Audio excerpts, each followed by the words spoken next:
And Pawan Kalyan గారు మీ MLA Janasena MLA తిరుపతిలో ఎంత దిగజారిపోయి ఈ రోజు కార్పొరేటర్ని కిడ్నాప్ చేస్తున్నారో ఒకసారి గమనించండి.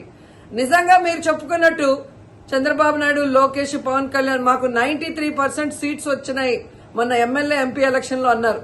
మీది ఈవీఎం గెలుపు అని అందరూ కూడా అనుకున్నారు. అదే నిజం అనేది ఇక్కడ మళ్లీ ప్రూవ్ అయింది. ఎందుకంటే నిజంగా ప్రజల ఓట్లతో మీరు 93% సీట్లు సంపాదించుంటే ఈ రోజు ఒక డిప్యూటీ మేయర్ పోస్ట్ కి ఇంత రాద్ధాంతం చేసి ఈ విధంగా రౌడీజం, గుండాయిజం చేసి కిడ్నాప్ చేయాల్సిన అవసరం ఉందా అని నేను అడుగుతున్నా.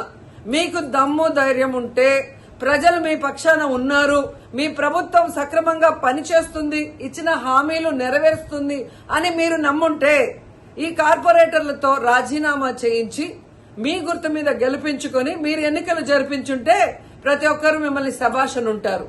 కానీ ఇక్కడ జరిగే ఒక డిప్యూటీ మేయర్ ఎన్నికలకే ఈ విధంగా ఒక మహిళని చూడకుండా మేయర్ ని ఏ విధంగా హ్యూమిలేట్ చేస్తున్నారు, ఆమె మీద దాడి చేస్తున్నారు.